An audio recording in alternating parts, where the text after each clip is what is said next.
Everybody's Tyler here at the Kalahari Middle School bench, checking out 10102Z Vinci hard drive, #1 seed in their division, and an absolutely incredible robot we're going to be breaking down. They got some really cool stuff we're going to be focusing on. Really like their side climb with a brake that we'll be diving a bit more into. Lots more to talk about too, using PID tuning. We'll be going through their catapult, a lot more stuff to learn about this robot. Let's find out more here on Pits and Parts. This video on fun is brought to you by viewers like you and also in partnership with the following. The Robotics Education and Competition Foundation provides fantastic programs for students from elementary school all the way through college. These include VEX, aerial drone competition, online challenges, JROTC, girl-powered, scholarships, certifications, and so much more. To discover these exciting opportunities, visit recf.org and get connected. Chris, we're going to start out with your climbing doing. You got a cool side climb with that parking there, and you mentioned to me earlier you are using a brake system, so talk to me more about that. So we have a piston here connected to our air tank. When this releases, it lets our parking down, which is at an angle. And because it's at an angle, it can lock onto the bar better with these rubber bands that increase the friction. So it won't fall off of the bar. And also with the middle wheel that we have over here, it gets locked onto the bar and it's not going to fall off like some other designs that I've seen have. That's pretty much it. Yeah, one of the things when I watched you on the field here, I totally agree with you that like your climb you're able to do with only a few seconds left, which I think is great. And versus other teams, you're pretty much just up and ready right away. So when you were looking at creating this robot here, was that an initial idea you had right away, or like at what point did you come up with this subsystem to use in its current implementation? So we always had a parking design, but up until recently, we wanted to utilize more pistons with our air tank, so we decided to make a easier design on the side that releases only once because it's a one-time use on the side, so it's easier to use like this. So we only changed it recently, and because it's at an angle, we changed it to that so it can grip tightly on the bar and stay. And one of the things I love about robots is versatility. Daniel, you guys are using a passive climb as well too, so talk to me more about that system here, and if we can demo how that works too, that'd be great. Yeah, so we have this passive hang, and basically what it does is elevates the robot onto the bar, like so, and let's say pretend this is the bar, right? So the reason we picked this design is because there weren't that many, we didn't have any spare motors, so the only way we could do this is by using pneumatics. And this seemed to be a good and convenient, energy efficient way. So the way it works, it just, goes onto the bar, and yeah, that's pretty much it. So do you have to activate your pneumatics to have that come up, or is it hitting something that just brings it up and the pneumatics are just more like a dampener? The pneumatics, so they go in, and that just pulls this like a lever over.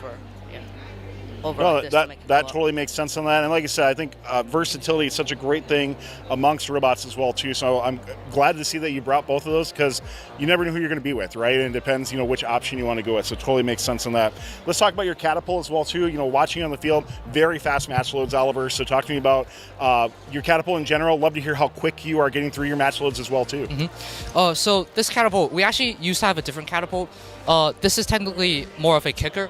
Sure. But it still works for catapults. So originally we were planning to have a catapult that will shoot this way, which is more of a traditional wise catapult. So like two standoffs here that will connect, that will be like the tri-ball will be put onto those standoffs that will hit like that.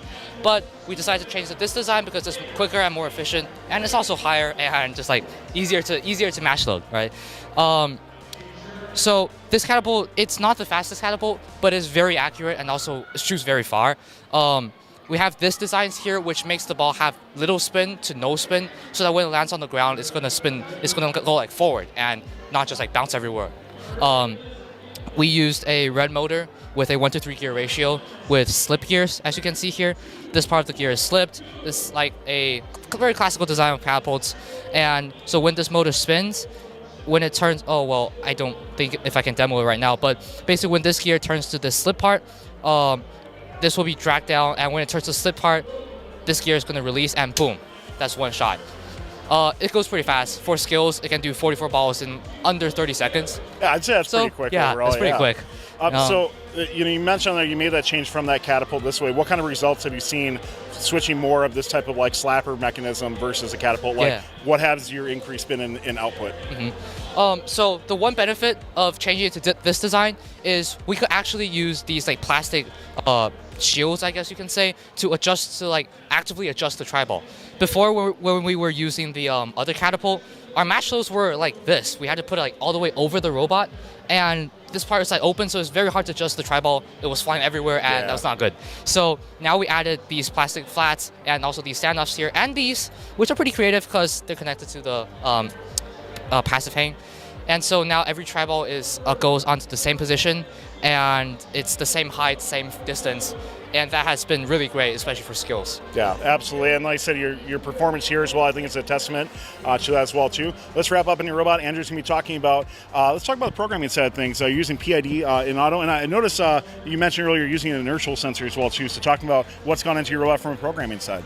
Okay, so well, obviously like programming's like really important in like Vex, in like the over-under competition, because like you can like score like 30 or so points before the match even begins. So if you have a good autonomous, it can like really benefit you.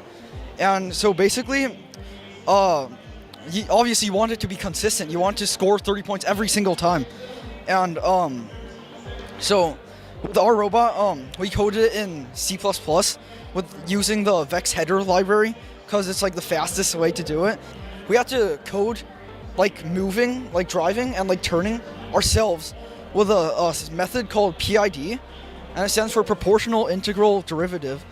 And basically it just like controls the speed of the robot isn't constant, so it like speeds up and it slows down, right, like as it's going from the start position to the end position.